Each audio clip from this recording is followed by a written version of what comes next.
Abogados.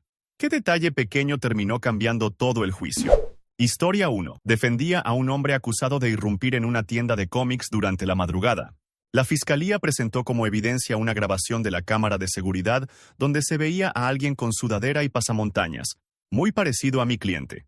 Todo parecía perdido hasta que noté algo en la grabación. Un pequeño reloj digital colgado en la pared detrás del sospechoso marcaba las 2:33, pero la alarma de la tienda no se activó hasta las 3:10. Resultó que la cámara no estaba sincronizada. Al investigar más, descubrimos que la grabación era de la noche anterior, cuando el sistema estaba siendo revisado por un técnico, que sí llevaba una sudadera parecida. La grabación fue desechada, y el caso se cayó por falta de pruebas sólidas. Historia 2.1. Demanda por envenenamiento alimenticio en un restaurante. La clienta aseguraba que comió allí y, a las pocas horas, terminó hospitalizada. Su historia era coherente, y tenía informes médicos que mostraban intoxicación por mariscos. El caso parecía perdido para el restaurante, hasta que durante el contrainterrogatorio se le preguntó qué bebida tomó con su comida. Dijo: té helado con limón. Nadie le había mencionado que el restaurante no sirve té helado desde hacía más de un año. Al revisar su ticket de compra, que misteriosamente no había querido mostrar antes, descubrimos que comió en un local completamente distinto, con el mismo nombre, en otra ciudad. Caso cerrado. Falsa demanda. Historia 3. Era un juicio por custodia de un niño. Ambos padres parecían aptos, pero el padre insistía en que la madre estaba desconectada emocionalmente, que no se interesaba por el niño y que él era más cariñoso. Durante el juicio, la madre mostró al juez un cuaderno donde su hijo dibujaba. En una de las hojas, el niño había dibujado a su madre y a él abrazados, y había escrito con faltas de ortografía: mi mamá me cuida y me lee cuentos. El dibujo tenía fecha de la semana anterior. La jueza se quedó observando ese dibujo durante un buen rato. Dijo que, aunque no era evidencia legal fuerte, para ella ese dibujo tenía más peso emocional que cualquier testimonio. La custodia primaria se le otorgó a la madre. Historia 4. Mi cliente estaba acusado de vandalismo en un estacionamiento subterráneo. Las cámaras mostraban su coche entrando a la hora del incidente y saliendo 15 minutos después. Lo que lo salvó fue un recibo de lavandería. El ticket mostraba que dejó ropa en una lavandería en otra ciudad justo a las 8:18 de la mañana, 5 minutos después del supuesto vandalismo. ¿Cómo era posible? La clave estaba en la matrícula. Era una muy parecida, pero no igual. Cuando comparamos las imágenes de cámaras con el coche real de mi cliente, notamos una diferencia sutil en el parachoques trasero. Era otro auto con una matrícula casi idéntica. Caso desestimado. La policía había anotado mal el número por una letra. Historia 5. Defendía a un hombre acusado de acoso laboral. La supuesta víctima presentó correos electrónicos bastante ofensivos que, según ella, él le había enviado desde su cuenta corporativa. Los correos eran convincentes, y el estilo de escritura coincidía. Pero había un detalle que cambió todo. Una palabra. Licencia estaba escrita como licencia en todos los correos. Mi cliente era obsesivo con la ortografía, al punto de corregir correos de sus compañeros. Investigamos y descubrimos que la supuesta víctima había sido despedida previamente por falsificar documentos. Con ayuda de peritos forenses, probamos que los correos habían sido enviados desde una cuenta falsa, replicando la del acusado. El caso se volteó completamente. Ella terminó enfrentando cargos por falsificación. Historia 6. Estaba trabajando en un caso de homicidio involuntario por conducción temeraria. Mi cliente, un joven de 22 años, había atropellado a un ciclista en una carretera rural. La fiscalía alegaba que iba a exceso de velocidad y distraído, ya que usaba su teléfono. Todo apuntaba a una condena, hasta que un perito independiente, que yo contraté casi por instinto, revisó las fotos del accidente. En una de ellas, detrás del parabrisas destrozado, se veía un pequeño reflejo. El indicador del tablero marcaba que el control de crucero estaba activado a 45 km por hora. En esa zona, el límite era 50. Eso solo no lo salvaba, pero sí desmentía el exceso de velocidad. Luego revisamos el registro del celular, y gracias a un detalle técnico, se descubrió que la app de navegación estaba abierta, no una app de mensajería como decía la fiscalía. Es decir, mi cliente no estaba chateando sino guiándose por GPS. El último giro. El ciclista iba en contravía por error y sin luces. Lo que parecía un caso perdido se transformó en una absolución total. Todo gracias a una lucecita reflejada en el tablero. Historia 7. Una mujer fue acusada de robo agravado tras haber sido capturada saliendo de una joyería donde acababan de sustraer más de $15,000 en artículos. Las cámaras del local la mostraban entrando y saliendo cerca de la hora del robo. Además, un empleado testificó haberla visto, mirando raro, las vitrinas días antes. Yo la defendía. Ella insistía en que fue solo a recoger un anillo que había dejado a limpiar. Nadie le creyó, hasta que pedí acceso a los registros de servicio de la tienda. Allí, escondido entre cientos de órdenes, encontramos un formulario firmado y fechado por un empleado, que casualmente no se presentó a testificar. El anillo sí estaba en limpieza, y de hecho, había sido entregado a mi clienta 5 minutos antes del robo. El formulario tenía además una observación escrita a mano. El cliente preguntó si podía pagar en efectivo al retirar. Esto cambió el tono del juicio. La fiscalía ya no tenía un relato lineal. Resultó que los verdaderos ladrones fueron 2 hombres que ingresaron por la puerta trasera, usando códigos de seguridad filtrados por un ex empleado. Mi clienta estuvo en el lugar equivocado, en el peor momento. Fue absuelta, y la joyería terminó investigada por negligencia. Historia 8. Representaba a una joven acusada de fraude en una empresa de seguros. La acusación afirmaba que, como gestora de siniestros, había aprobado pagos falsos a conocidos, sumando más de $50,000. Los correos que aprobaron los pagos venían desde su cuenta, con su firma digital. El juicio avanzaba en su contra. Todo parecía sólido, hasta que noté que una palabra en los correos estaba escrita con una tilde incorrecta. Póliza. Aparecía como póliza. No una vez, sino en todos los mensajes. Mi clienta tiene una licenciatura en filología. La conocí porque corregía hasta los acentos de los demás. Le pedí que buscara ejemplos de correos auténticos donde usaba la palabra póliza. En todos, la escribía correctamente. Lo llevamos a peritaje lingüístico. Resultó que alguien dentro del departamento de sistemas había replicado su cuenta, usando accesos internos y enviando los correos desde otra dirección IP. El verdadero culpable era un supervisor con acceso administrativo, que pensó que una falta de ortografía pasaría desapercibida. Ese error lo delató. Mi clienta fue exonerada, y el supervisor terminó enfrentando cargos criminales. Historia 9. En un juicio civil por responsabilidad médica, un paciente acusaba a un hospital de haberle amputado la pierna equivocada tras una cirugía de emergencia. La narrativa era brutal, y los medios locales ya habían condenado al cirujano públicamente. Yo estaba en el equipo legal del hospital. Nuestro argumento era que el procedimiento siguió el protocolo, y que se intervino la pierna que sí presentaba necrosis avanzada. Pero la acusación mostraba imágenes y exámenes previos que indicaban lo contrario. Todo cambió por una nota de enfermería que nadie había leído con atención. Era de la madrugada antes de la cirugía. Decía: paciente confunde lateralidad. Refiere dolor en pierna derecha, pero necrosis sigue activa en izquierda. Se explica nuevamente. La firmaba una enfermera recién contratada. Esa nota cambió todo. Demostraba que el paciente había dado información contradictoria, y que el equipo médico sí había detectado la confusión. Tras revisar las imágenes por especialistas, se concluyó que la amputación fue médicamente necesaria. El hospital ganó el caso, aunque el daño mediático fue irreversible. Historia 10. Caso de divorcio conflictivo. Mi clienta, madre de 2 niños, enfrentaba acusaciones de alienación parental y negligencia. Su exmarido, un ejecutivo adinerado, tenía un abogado carísimo y buscaba la custodia total. Durante una de las audiencias, él presentó un informe psicológico que sugería que los niños se sentían distantes con su madre. Todo era muy técnico, pero yo noté algo en las declaraciones transcritas de los niños. Usaban expresiones que no coincidían con su edad. Ella muestra conductas pasivo-agresivas, decía supuestamente un niño de 8 años. Pedí que un psicólogo forense infantil hiciera una evaluación neutral. Durante su trabajo, el niño mayor reveló que su padre le decía qué tenía que decir en las sesiones. Al final, se descubrió que el primer informe había sido influenciado por un psicólogo contratado directamente por el padre, sin consentimiento legal ni aviso al tribunal. El pequeño detalle de las palabras adultas en la boca de un niño hizo que el juez descartara completamente el primer informe. La custodia quedó en manos de mi clienta, y el padre terminó sancionado por manipulación del proceso. Historia 11. Un hombre fue acusado de agredir brutalmente a otro en un bar. Testigos afirmaron que fue él, y las cámaras de seguridad captaron a alguien con su complexión, camiseta oscura y gorra roja propinando los golpes. El agredido terminó con fractura de mandíbula, y la fiscalía pedía una condena ejemplar. Durante el juicio, la defensa, yo, Notó que en las imágenes, el agresor golpeaba con la izquierda. Detalle menor, pero clave. Mi cliente tenía el brazo izquierdo inmovilizado enyesado desde hacía 3 semanas, por una fractura en el codo.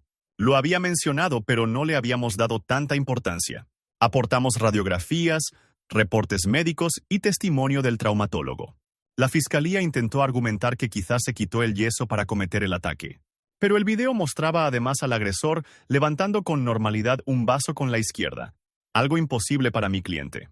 Al final, se determinó que había un caso de identidad equivocada. El verdadero agresor fue identificado días después gracias a la difusión del video. Mi cliente recuperó su libertad. Todo cambió por notar con qué mano se sirvió un trago. Historia 12. En un juicio por estafa, una mujer fue acusada de haber convencido a un anciano con demencia leve de transferirle más de $100,000. El fiscal presentó grabaciones de llamadas telefónicas donde se oía la voz de una mujer joven hablando con él sobre inversiones. El tono era amable, pero las frases eran manipuladoras. Todo apuntaba a mi clienta, una trabajadora social que lo había atendido meses atrás. Lo abrumador era la voz, la misma entonación, mismo acento, parecía irrefutable. Hasta que una noche, revisando las grabaciones en casa, noté algo extraño. En una llamada se escuchaba de fondo un anuncio de radio. Lo reconocí por casualidad. Era una cuña de una estación de otro estado, donde mi clienta nunca había vivido. Eso llevó a investigar las llamadas más a fondo. Resultó que las comunicaciones venían de un call center ilegal en Florida y usaban inteligencia artificial para imitar voces conocidas por las víctimas. La suplantación había sido tan buena que confundió incluso a peritos. Mi clienta fue declarada inocente. El caso dio un giro hacia una red de fraudes mayor. Todo por un jingle publicitario apenas audible. Historia 13. Juicio de tenencia de armas. Mi cliente fue arrestado tras una redada en su apartamento, donde se encontraron 2 pistolas no registradas. Tenía antecedentes, así que la situación era muy complicada. La defensa argumentaba que esas armas no eran suyas, sino que habían sido plantadas por un excompañero de piso con quien tenía una disputa. El fiscal se burló de la teoría. Pero en una de las fotos de evidencia, tomadas dentro del closet donde se hallaron las armas, vi algo curioso. Un post-it pegado en la pared con el nombre Luis, no mover. Luis era el excompañero. Cuando preguntamos, nadie supo explicar por qué había esa nota ahí. Pedimos revisión de huellas dactilares y, efectivamente, las armas solo tenían rastros del tal Luis, que vivía en otro estado desde hacía meses. Aún más, un mensaje en redes sociales mostraba que él mismo presumía una pistola idéntica semanas antes del hallazgo. El jurado deliberó y lo absolvió por duda razonable. Ese papelito pegado al closet fue lo que impidió una condena segura. Historia 14. Una demanda por despido injustificado. Mi clienta, una diseñadora gráfica, había sido despedida tras una supuesta violación de normas internas. Dicen que descargó material sensible en su computadora personal y violó un acuerdo de confidencialidad. La empresa aportó registros de actividad y correos donde ella admitía haberlo hecho. Al revisar los correos presentados, noté un detalle curioso. Uno de los archivos adjuntos tenía un nombre con un carácter extraño, como un guión largo, en lugar del guión normal. Puede parecer insignificante, pero mi clienta nunca usaba ese símbolo. Al revisar su computadora, descubrimos que ni siquiera tenía configurado ese carácter en su teclado. Esto dio pie a un análisis forense más profundo. Se descubrió que los correos habían sido modificados por otro empleado antes de imprimirlos. El rastro digital no mentía. Él había intentado sabotearla para quedarse con su puesto. La empresa retiró los cargos y acordó una compensación económica significativa. Todo se descubrió por un pequeño trazo más largo de lo normal. Historia 15. Caso de agresión doméstica. Un hombre acusó a su pareja de haberlo atacado con un cuchillo durante una discusión. Tenía una herida en el brazo y fotografías de la lesión. La mujer fue arrestada inmediatamente y enfrentaba una posible condena de hasta 8 años. Yo representaba a la acusada. En la audiencia preliminar, revisamos el reporte policial y notamos algo. La hora estimada de la agresión era entre las 9 y las 9:30 de la noche. Pero en ese intervalo, ella tenía una llamada de video con su hermana, que duró 27 minutos, según registros telefónicos. La fiscalía dijo que eso no probaba nada, que podría haber sido antes o después. Pero al revisar la grabación, porque su hermana había activado la opción de grabar la videollamada para mostrarle un peinado nuevo, vimos algo sorprendente. Durante la videollamada, su pareja entra en la habitación, con la misma camisa con la que aparece herido después. En la grabación no hay tensión ni señales de violencia. Al confrontar al denunciante, terminó confesando que la herida fue accidental mientras cocinaba, y que hizo la denuncia en un arranque de celos para darle una lección. Ella fue liberada. Todo gracias a un peinado y una videollamada guardada por vanidad. Historia 16. Representé a un joven acusado de robo a mano armada en una gasolinera. La cámara de seguridad mostraba a alguien con una sudadera azul y una mochila negra entrando al local con un arma, llevándose el dinero de la caja. Uno de los empleados lo identificó con seguridad. Era él, no tengo dudas. Parecía un caso cerrado. Hasta que una noche, revisando por quinta vez las imágenes, me fijé en algo que nadie mencionó. Cuando el sospechoso agachaba la cabeza para guardar el dinero en la mochila, se podía ver claramente la parte interior de la capucha. Tenía un forro a rayas rojas y blancas. Al revisar la ropa de mi cliente, que había sido incautada en su arresto, vimos que su sudadera azul tenía capucha, sí, pero el forro era completamente negro. Solicité que la policía localizara la prenda exacta del video. La encontraron en una casa a 2 cuadras, propiedad de un sujeto con antecedentes por robos similares. Al arrestarlo confesó todo. Mi cliente había sido arrestado solo por estar cerca del lugar. Fue absuelto. El detalle del forro de la capucha, que parecía irrelevante, fue la diferencia entre libertad y prisión. Historia 17. Caso de herencia disputada. 2 hermanos peleaban por los bienes de su madre fallecida. Ella había dejado un testamento manuscrito en el que nombraba al hijo mayor como único heredero. El menor afirmaba que ese documento era falso y que existía otro testamento más reciente, pero no lo encontraba. Durante meses se buscó sin éxito. Mientras organizábamos los objetos personales de la madre para presentarlos como evidencia, uno de mis asistentes me mostró un viejo diccionario que contenía dentro una carta sellada. El sobre tenía escrito a mano: entregar tras mi muerte. Nadie lo había notado. La carta era un testamento completamente diferente, fechado 3 años después del primero, donde la madre explicaba que había cambiado de opinión y quería que ambos hijos recibieran partes iguales. La firma fue verificada, así como la fecha. El tribunal lo consideró válido. Todo el caso cambió por un sobre olvidado entre las páginas de un diccionario. Historia 18. Defendía a un joven que atropelló a un peatón que cruzó una avenida de madrugada. Las cámaras lo mostraban conduciendo rápido y el impacto fue fuerte. El peatón falleció. La fiscalía lo acusaba de homicidio imprudente por exceso de velocidad. La clave del caso estuvo en un semáforo. Uno solo. Durante la revisión de las imágenes, un ingeniero de tránsito, que llamamos como testigo experto, notó que la sincronización de los semáforos era incorrecta. Usando software de análisis de tráfico, demostró que el peatón cruzó cuando el semáforo para los vehículos aún estaba en verde. Lo había hecho en rojo, asumiendo que no venía nadie. Además, la velocidad del coche, calculada cuadro por cuadro, era de 57 kilómetros por hora en una zona de 60. Legal. El juicio dio un giro. Lo que parecía negligencia se convirtió en un accidente inevitable. Fue absuelto. Todo gracias a un error de temporización en los semáforos y al testimonio técnico que nadie pensó en usar al principio. Historia 19. Una empresa me contrató para defenderla en un juicio por plagio de logotipo. Otra compañía los acusaba de haber robado su diseño, un círculo rojo con una letra Z en blanco al centro. La parte demandante había registrado el diseño hacía apenas 2 años. Al revisar los archivos de diseño y la historia del logotipo, encontramos una carpeta con renders de hace 5 años, donde ya se usaba un círculo rojo, pero con una letra X. Aparentemente, la Z fue un cambio reciente. No era suficiente. Hasta que encontramos un archivo llamado setv4final.psd. Estaba fechado 3 años atrás y tenía metadatos completos. Lo curioso fue que, al abrirlo, notamos que la tipografía era diferente a la usada por los demandantes. Consultamos a un experto en diseño, quien explicó que esa fuente específica fue creada 1 año antes de que la otra empresa fundara su marca. Con eso probamos que nuestro diseño era previo y que el parecido era casual o intencional desde el otro lado. La demanda fue retirada. Ganamos gracias a un archivo mal nombrado que nadie había borrado. Historia 20. Juicio por daños y perjuicios contra un técnico de calefacción. El cliente lo acusaba de haber causado una explosión menor por instalar mal una tubería de gas. Aportó fotos del daño y una factura reciente con el nombre del técnico. Pedía una indemnización importante. Parecía una negligencia clara, hasta que algo no cuadró. El tipo de válvula dañada en la foto no era compatible con el modelo que el técnico había instalado, según el informe original. Entonces, se pidió una inspección del sistema completo. La gran sorpresa fue que el daño no provenía de la intervención del técnico, sino de una reparación posterior hecha por el propio cliente, quien había intentado ajustar la presión del gas por su cuenta sin conocimientos técnicos. ¿La prueba?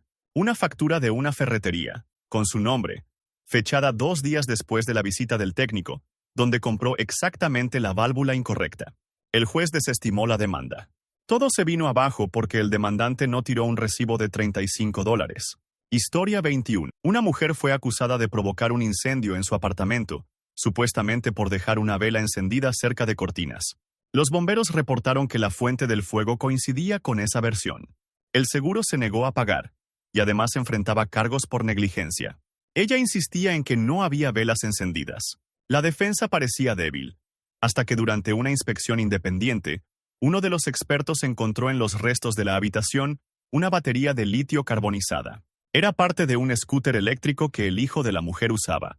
Pedimos que se analizaran los restos. El informe fue contundente. La explosión de la batería provocó el fuego.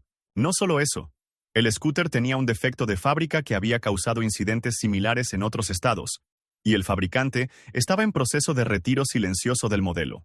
El caso contra mi clienta fue desestimado, y ella inició una demanda contra la empresa por daños. Todo cambió por una pieza negra y derretida que al principio parecía chatarra. Historia 22. Mi cliente fue acusado de agredir a un guardia de seguridad en una discoteca. El guardia tenía lesiones visibles y un informe médico que confirmaba golpes en el rostro. Había testigos que lo vieron discutir con mi cliente minutos antes. Las cámaras, sin embargo, no mostraban claramente la agresión. Durante el juicio, revisamos las cámaras exteriores del local, buscando tiempos y movimientos. En una toma, se ve al guardia saliendo por una puerta lateral y caminando solo durante varios minutos. En otra, lo vemos regresar ya con la nariz sangrando. Fue clave. Solicitamos la geolocalización del teléfono del guardia. ¿Qué reveló? Que había estado en una licorería cercana, donde había discutido con otra persona. Pudimos conseguir grabaciones de ese negocio. El verdadero agresor era un cliente ebrio con quien tuvo un altercado. Al parecer, el guardia prefirió culpar a alguien con quien ya tenía tensión.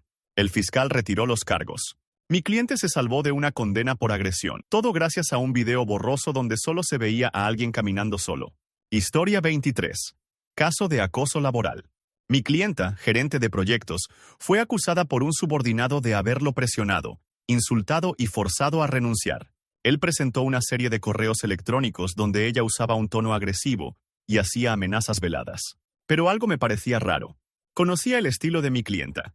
Siempre usaba emojis. Siempre. Incluso en contextos formales. Y en los correos entregados como prueba, no había ni uno solo. Todos eran fríos, directos, excesivamente formales. Solicitamos una auditoría interna de los servidores. Descubrimos que esos correos habían sido reenviados desde su propia cuenta a una cuenta falsa para luego ser modificados y reenviados de vuelta, fingiendo ser originales. Todo se basaba en que los correos lucían reales. Un perito en análisis de encabezados de correo encontró las manipulaciones. El denunciante enfrentó cargos por falsedad documental. Mi clienta fue reivindicada. Y todo surgió porque no vimos un solo, como era habitual en ella. Historia 24. Defendía a un joven de 19 años, acusado de participar en un robo a una tienda de videojuegos. La fiscalía tenía como evidencia una mochila encontrada en el lugar con una boleta del transporte público a nombre de mi cliente, fechada ese mismo día. Eso lo conectaba directamente con la escena. Pero algo no cuadraba. Mi cliente insistía en que la mochila no era suya y que había perdido su tarjeta de transporte semanas antes. Revisamos el historial de uso de la tarjeta. Mostraba un patrón coherente con su rutina, hasta que, de pronto, apareció un viaje desde un barrio al que nunca iba. Ese mismo día, horas antes del robo, decidimos revisar cámaras de la estación de metro. Y ahí estaba. Otra persona, usando la tarjeta y cargando la mochila. Llevaba un suéter con el logo de una escuela técnica cercana. Rastrear al verdadero portador no fue difícil. Al confrontarlo, confesó. Mi cliente fue liberado y el fiscal pidió disculpas. El pequeño error. Asumir que una tarjeta perdida no podía usarse después. Ese detalle lo salvó de una condena injusta. Historia 25. Una anciana fue demandada por su vecina por supuesta contaminación acústica. Decía que ponía música a todo volumen todas las mañanas, lo que le impedía descansar tras sus turnos nocturnos. Presentó grabaciones de audio y hasta un peritaje de decibelios. La anciana estaba desconsolada. Negaba todo. Su defensa era débil, hasta que uno de los nietos, que la visitaba ocasionalmente, notó algo curioso. En una de las grabaciones presentadas como evidencia, se escuchaba claramente una canción popular modificada, como en remezcla. Pero su abuela solo usaba una radio de perillas vieja, sin conexión a Internet. Decidimos investigar. Resultó que la vecina tenía altavoces Bluetooth y un conflicto anterior con la señora. Hacía sonar música desde su ventana, y luego la grababa desde su propio celular como si viniera del otro lado. La manipulación fue tan evidente que el juez cerró el caso en la primera audiencia. Todo gracias a una canción remixada que una abuela jamás habría podido reproducir. Historia 26. Una empresa fue demandada por un cliente que aseguraba haber quedado ciego temporalmente tras usar una lámpara UV que compró en su tienda en línea. Presentó informes médicos, facturas y una fotografía del supuesto producto defectuoso, alegando que no tenía las advertencias necesarias. El caso parecía serio, pero al observar con detalle la foto que aportó, noté un pequeño reflejo en la carcasa de la lámpara. Ampliamos la imagen. Lo que se reflejaba era el borde de una mesa con logotipo grabado.